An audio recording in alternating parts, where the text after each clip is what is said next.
गर्दी, धुळीचा धूर, गाड्यांचा ताफा, फॉर्च्युनर, थार, ट्रॅक्टर सगळ्यांची लाईटच बंद पडली। कारण लोकांच्या नजरा कुणाकडे होत्या? गाड्यांकडे नाही तर बैलांकडे।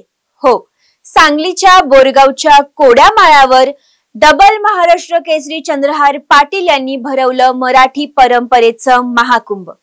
देशातली सगळ्यात मोठी बैलगाडा शर्यत आणि आयोजन इतकं भव्य की ऐकता क्षणीच अंगावर काटा। 2 Fortuner, 2 Thar, 7 tractor, 150 two wheeler अशी बक्षिसं लावली होती। 500 एकर मैदान आणि राज्यातील टॉपची टॉप बैल मैदानात उतरत होती। मथुर, बकासूर, सर्जा, हरण्या आणि आता चर्चा येते ती आरत परतच्या मैदानाची। पण इथेच सीन पलटला। आभाळ फाडून आली हेलिकॉप्टर बैजा, ब्रेक फेल बैजाची जोडी। धाड धाड धाड, थाट ताकद आणि तुफान असा वेग। फॉर्च्युनर थेट त्यांच्याच नावावर। मैदान थरारलं, प्रेक्षक ओरडले, कडकड गर्दीसारखी टाळ्या। आणि आता लोकांना सर्वात मोठा प्रश्न की हेलिकॉप्टर बैजा काय खातो? कसा तयार करतात एवढा वेग? शेतात काम करतो का? नाव हेलिकॉप्टर पडलं तरी कसं? तर जाणून घेऊयात या व्हिडिओ मधून। नमस्कार, मी समीक्षा देशमुख, तुम्ही पाहताय टॉप न्यूज मराठी।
हेलिकॉप्टर बैजाच्या देखभालीसाठी 2 ते 3 लोक कायम असतात। शेतकाम नाही करत, फक्त दिवसातून एकदा, तेही अर्धा तास। त्याचा खुराक काय असेल?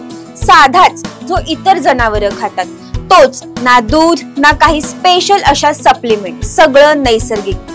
पण याचा वेग हा जन्मजात। बैजात धावतो तुफान, म्हणूनच लोक म्हणू लागले, अरे हा तर हेलिकॉप्टर सारखा उडतोय। आणि म्हणूनच नाव पडलं हेलिकॉप्टर बैजा। आणि आता बघा, हा बैजा फक्त मैदानच जिंकत नाहीये तर राज्यभर लोकांचं मनही जिंकतोय। सांगलीत पार पडलेल्या या शर्यतीला उपमुख्यमंत्री एकनाथ शिंदे यांच्यासह अनेक नेते मंडळी आणि बैलगाडा शर्यत प्रेमी उपस्थित होते। शर्यतीच्या मैदानाला जत्रेचं स्वरूप आलं होतं। कोल्हापूरच्या शिरोळचे बाळूदादा हजारे यांचा हेलिकॉप्टर बैजा आणि सांगलीच्या भिलवडी येथील पाटील डेअरीचा ब्रेक फेल बैलजोडीने फॉर्च्युनर गाडी जिंकली।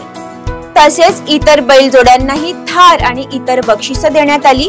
बाळूदादा हजारे यांच्या हेलिकॉप्टर बैजाने आतापर्यंत बरीच मैदाने मारली। गेल्या 4 वर्षात त्याने 150 पेक्षा जास्त शर्यतींमध्ये भाग घेतलाय। यातील बऱ्याच शर्यती त्याने जिंकल्यात। या ट्रॅक्टर, थार, रोख रक्कम, गदा आणि इतर बक्षिसांचा देखील समावेश। त्यामुळे शर्यतीच्या मैदानात या बैलजोडीची नेहमीच चर्चा असते। या बैजामुळे आता हजारे यांचं नाव राज्यभर गाजतंय। काही दिवसांनी त्यांना मुख्यमंत्र्यांच्या हस्ते बक्षीस देखील दिले जाणार आहे। तुमची car, electric panel, data server आगीपासून सुरक्षित आहे का? नाही? मग आजच बसवा F protect temperature activated fire suppression device. यामध्ये आहे eco friendly non toxic pressurised liquid, जे आग लागल्यास क्षणार्धात ऍक्टिव्हेट होऊन आगीवरती मिळवते नियंत्रण। बसवण्यास अतिशय सोपे आणि सुटसुटीत टेकालिपचे एक दर्जेदार उत्पादन एफ प्रोटेक्ट।